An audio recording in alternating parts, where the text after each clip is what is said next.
Just had an everything shower, so I gotta do a little bit of hair care before I get into skincare. I've been using the Way Scalp Serum, and honestly, I feel like I'm going through it super quickly, but I'm trying to be so consistent with using it to see if it helps my scalp. I've mentioned before that I have PCOS, and one of the main symptoms for me was hair thinning, and I feel like I lost a lot of hair. I'm trying to mainly focus on my hairline because that's where I've seen the biggest difference, and just work it in. I find it's a lot easier to use when your hair is wet. It smells so good, by the way. Next, I'm going to use Lush Super Milk, which also smells super good. People talk about Super Milk all the time because of how good it smells, but it's actually a leave-in conditioner, and I really like it. The only thing I don't like is that the formula is pretty thick to be in a squirt bottle, so it squirts out like really strong sprays. So I just like to like work it in a little bit once it's in there. This is Davines. This is a curl moisturizing mousse. My hair is wavy. It used to be really curly when I was younger, but your hair changes, hormones change. It's wavy now, and I find mousse works the best to help keep it wavy but not too frizzy. I did wash my face in the shower with my Skin Fix cleanser, but I'm gonna add some grape water now because my skin completely dried. I'm from Mugwort Essence. My scabs from picking my milia actually fell off while I was in the shower, so now I just have to deal with these little marks, the pigmentation that's left over. But I have a few things I'm gonna try out and see what works. And as always, I'm using vitamin C, which usually helps me with pigmentation, sunscreen, which helps prevent it getting darker, and my Tret. I'm making an executive decision right now because my skin has been telling me it's time. My skin has been telling me it needs it. New bottle. Sometimes it really does take taking something out of your routine to see how your skin reacts and how it changes when you don't have that product in your routine. I've been seeing a lot of dryness in my skin, and the Turtur I find is too thick and sticky for daytime, whereas this one gives me a really good amount of hydration, but it's still, I wouldn't say it's lightweight, but it doesn't feel thick on my skin. It absorbs really nicely and it's not sticky. I do really like this one, and I'm gonna keep it in my routine, but it's gonna be my nighttime toner. I just love this one so much. Youth to the People Vitamin C. I feel like I'm going through this bottle pretty quickly. It's like right down here now. But after this, I am gonna switch to another vitamin C product. I did pick up the MediHeal. Actually, I don't know if they have vitamin C in it, the yellow toner pads. I was reading about them and it seems like it has the same kind of effect as a vitamin C.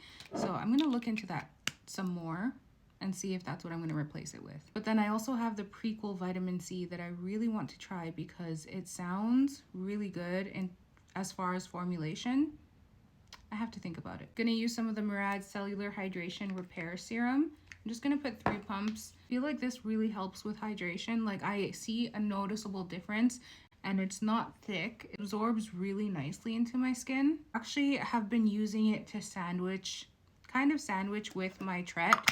So I'll put like a toner, and then I'll put this, and then my Tret, and then moisturizer, and it's worked really well for that. And I like doing that because I know this has a ton of ingredients in here that help protect your barrier, and Tret can be a little bit irritating to your barrier sometimes, so I feel like it's just a good combination. For moisturizer, I'm gonna use the Torridon Dive-In Soothing Cream. I'm gonna keep using this one once it's finished because it's lightweight, it's hydrating. I feel like the consistency is really good. If you want something that's hydrating, you don't want something that's super thick or feels like it sits on top of your skin.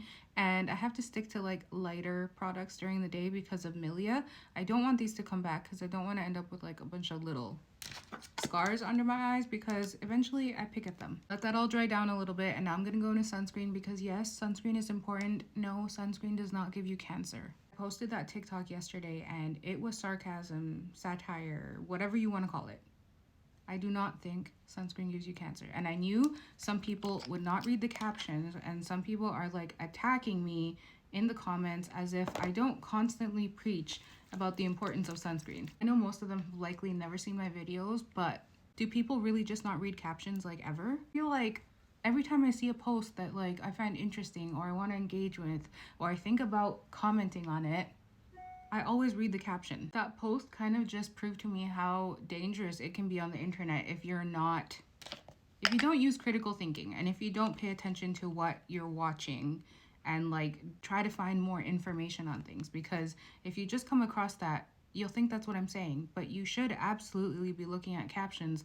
Look who's saying it, look at the tone behind things. It's so important. You can't just like take things at face value on the internet. I even had people telling me about this video that's going around from this person on here that is saying that sunscreen causes cancer, and they're like, oh, this person is a doctor in neuroscience, which is not dermatology, not an oncologist, not a specialist in skin or cancer. So just because someone says they're a doctor, you also have to look at what their field is, what their area of specialty is, because you can be a doctor of anything. When it comes to skincare, I really, really want to remind people that it's so important to look at information coming from dermatologists, oncologists, if you're interested in cancer, as well as cosmetic chemists, because they understand formulation and how things affect our skin more than anyone. Anyways, skincare done. Let me know if you have any suggestions or requests for vitamin C products that I should try, because I gotta start thinking about it.